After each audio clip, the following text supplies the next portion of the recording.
Today marks the end of my 3-day stay in the Premier Inn Hotel, and with that, the end of my readjustment, settling in period.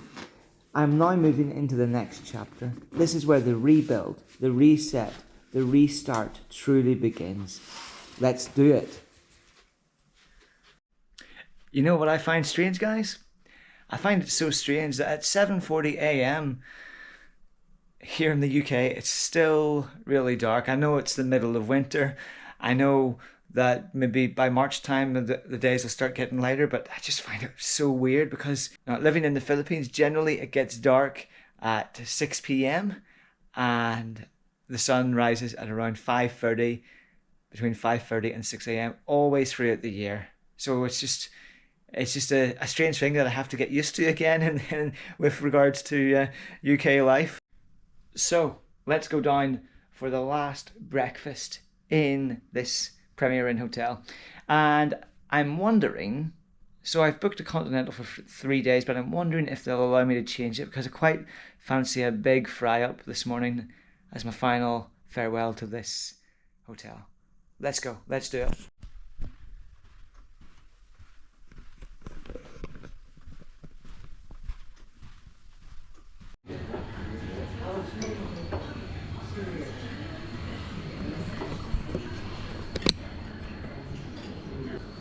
Yep, so it was pretty simple enough to change from a continental breakfast to a fry-up. All I had to do was ask the staff member and pay maybe £2 extra, and it gives you basically a full-on unlimited fry-up. And let me tell you guys, the fry-up was absolutely beautiful. It was so yummy, so tasty, and I'd definitely recommend it if you're ever staying in the Premier Inn Hotel, 100%. Well, that was a great fry up, guys. I ended up going up for a second round, and you can't beat a bit of Northern Irish humour because when I went up to the area where the fry was, I said, it's all right if I go for some more, and he was like, oh, no, we don't do that here. Don't be silly. You can't have sloppy seconds. And so I thought, oh, that's just brilliant Northern Irish humour. You can't beat it. You really can't. So give me a good laugh.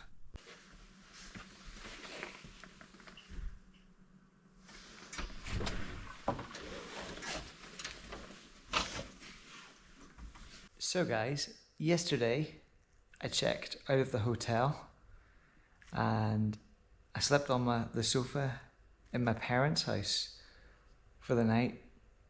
But like I say in a previous video, there's not really any space there, and I prefer to have my own sort of independence anyway, and privacy, and there's just too much interference there in that kind of sense, if that makes sense. Yeah. So anyway, I'm staying in this lovely place that my church has provided for me. It's actually in their church grounds. It's normally the youth hub, the youth hall, but I think they only have that on once a week. So yeah, I've got a bit of space here. Got a good Wi-Fi connection.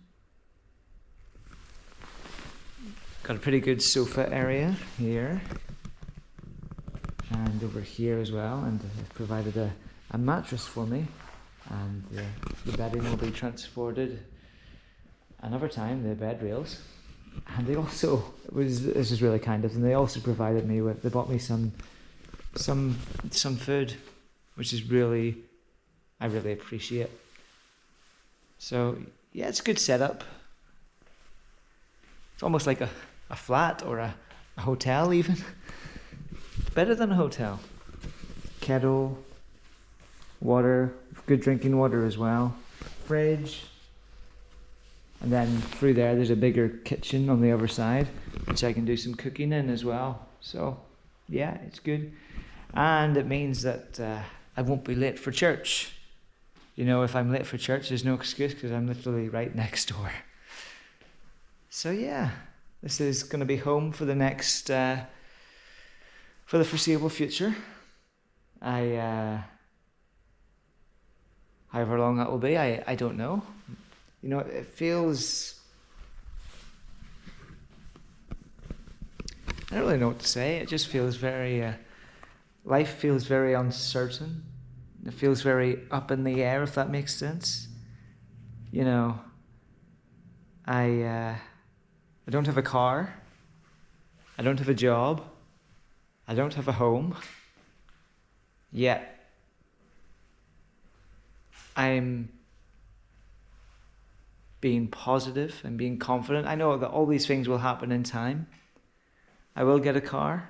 I will get a job. I will get a place to live. And I will succeed in getting my family across to live with me.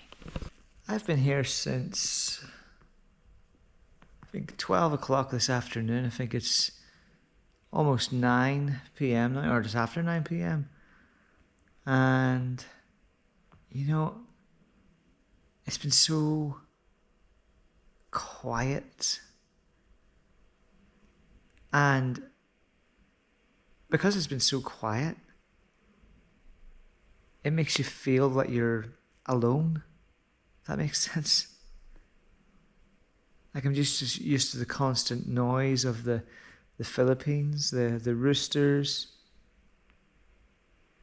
the chickens, the dogs, the people. It's a bit crazy. But during this process is about rebuilding and resetting. And so what I've been doing, what I did for a few hours this afternoon was, well, first of all, did some work.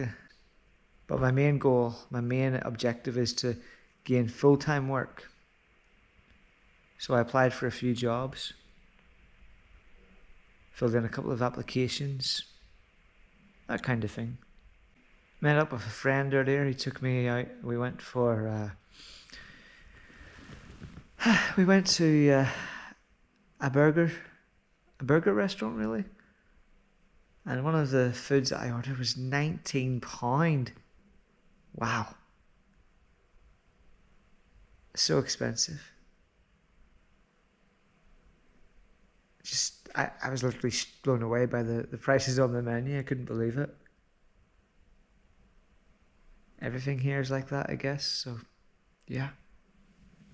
But guys, to be honest, it's only been a week. Less than a week, actually. But I'm feeling it. I'm feeling a bit homesick. I miss my family. I miss my wife and my son. I don't want to cry because I just don't want to cry, but I'm feeling it. I feel a bit lonely, to be honest. And I'm not asking for sympathy. I'm just sharing the honest reality of someone who's married to a foreigner, of what you have to go through to bring them across. I've got a long and difficult road over the next few months to get myself re-established, to get myself rebuilt.